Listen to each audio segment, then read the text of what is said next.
Hello students, good morning to all. Today I will explain the topic pollinating agents. Here you can say that agents are pollination and adaptation in flowers. Students, plants need have some agents for pollination. They could be abiotic like wind and water, or biotic like insect, bird, or bat. Students, uh, for cross pollination, in some cases of self pollination, some agents are required for pollination. These agents may be abiotic like wind and water. ये agent abiotic भी हो सकते हैं, जैसे wind है, water है, और students biotic भी हो सकते हैं. बायोटिक का मीन्स है लिविंग, अबायोटिक का मीन्स है नॉन लिविंग. और बायोटिक जो होंगे वो इंसेक्ट्स हैं, बर्ड्स हैं, बैट्स हैं. तो students, now in this topic we will discuss about the agents of pollination and adaptation in flower. So let's start this topic. A, wind pollination या अनीमोफिली. Student, अनीमो का मीन्स होता है विंड और फिली का मीन्स होता है पॉलिनेटेड फ्लावर. तो wind pollinated flower are called the anemophily. Student, plant like coconut, palm, date palm, cannabis, इसे भांग कहते हैं, maize, walnut, oats, grasses and most temperate trees show wind pollination. Students, on this earth lot of plants get pollinated by the wind.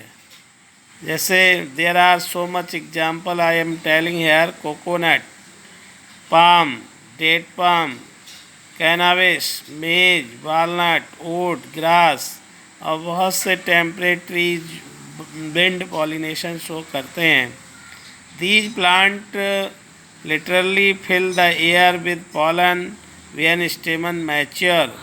Students, जब stamen mature हो जाता है तो air के साथ पॉलन मिक्स हो जाते हैं, और वो जब एयर बिलो होती है तभी वो एक प्लेस से दूसरे प्लेस तक पहुंच जाते हैं, एक फ्लावर से दूसरे फ्लावर तक पहुंच जाते हैं. Pollens are carried to 100 of kilometres away by wind. और पॉलन्स जो हैं विंड के द्वारा कई 100 किलोमीटर दूर भी पहुंच जाते हैं. Students, now we discuss here adaptation in wind pollinated flower called anemophily. तो अनीमोफिलस या wind pollinated flower show various modification. जो विंड पॉलिनेटेड फ्लावर होते हैं उनमें बहुत से मॉडिफिकेशन होते हैं स्टूडेंट्स. जैसे फर्स्ट है, the flower are small usually green. Flower जो होते हैं स्मॉल होते हैं और ग्रीन होते हैं. एंड इनकॉन्स्पिकस. स्टूडेंट्स, जो फ्लावर छोटे होते हैं ग्रीन या लाइट ब्राइट कलर के होते हैं, मतलब ब्राइट कलर के नहीं होते हैं, और दिखने में बहुत ज़्यादा सोई नहीं होते हैं, ब्यूटीफुल नहीं होते हैं. The stamen are long. इनकी स्टेमिन लॉन्ग होती है. Hang outside the flower. और फ्लावर के ये बाहर की तरफ लटकी हुई होती है. To aid in release of pollens. जिससे कि पॉलन्स का रिलीज़ आसानी से हो सके. तो फ्लावर्स में स्टेमिन लॉन्ग और बाहर की तरफ लटके हुए होते हैं, जिससे पॉलन आसानी से रिलीज हो सकें. Stigma are large and feathery. Stigma जो होती है लार्ज, लंबी सी होती है, और फेदरी होती है, जिसके ऊपर थोड़े से फीदर लाइक स्ट्रक्चर्स पाए जाते हैं. Exposed hanging outside the flower. वो भी फ्लावर के बाहर की तरफ लटकी हुई होती है टू ट्रैप द पॉलन, जिससे वो पॉलन को ट्रैप कर सके। स्टूडेंट्स, नेक्स्ट जो मॉडिफिकेशन है, pollens are produced in huge quantity. और जो पॉलन्स प्रोड्यूस होते हैं बिंड पॉलिनेटेड फ्लावर्स में, वो बहुत ज़्यादा क्वांटिटी में होते हैं due to high wastage of wind by wind, क्योंकि बहुत ज़्यादा पॉलन्स बिंड के द्वारा वेस्ट हो जाते हैं। Single flower of cannabis produce 5 lakh pollen grains.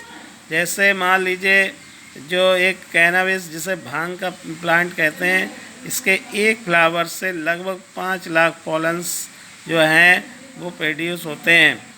Strand next है, part of flower like stamens stigma may be whole flower और इन्फ्लोरेसेंस में hang downward to the ensure that pollen drop away from the plant and carried by wind। Strands flower के कुछ part जैसे stamen है, stigma है, ये may be whole flower or the inflorescence may be hang downward. ये जो दोनों part होते हैं ये नीचे की तरफ लटके हुए होते हैं to ensure that pollen drop away from the plant, जिससे कि पॉलन जो है ड्रॉप अवे हों फ्रॉम द प्लांट से पॉलन अलग ड्रॉप हों और कैरीड बाय विंड, जिससे प्लांट विंड उन्हें कैरी कर सके। नेक्स्ट जो स्ट्रैंड इसमें एडाप्टेशन है, pollen grain are small. Pollen grain बहुत स्मॉल, स्मूथ, ड्राई और लाइट वेटेड होते हैं। Flowers are often in dense cluster near end of branches. और फ्लावर्स जो होते हैं उनके जो गुच्छे होते हैं, स्ट्रैंड्स, क्लस्टर्स होते हैं, वो ब्रांचेस की एंड में होते हैं और इनमें नेक्टर नहीं होता है। तो स्ट्रैंड these are the modification of wind pollinated flower. Here one example given anemophily in maize plant. मेज प्लांट में स्ट्रैंड्स ऊपर की तरफ मेल फ्लावर होता है जिसमें स्टेमेंस होते हैं जो एंथर कंसिस्ट करता है। एंथर जब मैच्योर होता है तभी lot of pollen grain release होते हैं। नीचे की तरफ फीमेल फ्लावर होता है जिसमें स्ट्रैंड्स जो स्टिग्मा होती है वो बाहर की तरफ लटकी हुई होती है। स्ट्रैंड जब lot of pollen grain release होते हैं तो विंड इन्हें कैरी कर लेती है और दूर दूर तक उन्हें पहुंचा देती है। तो strand in this way in this way you can understand the adaptation in wind pollinated flower.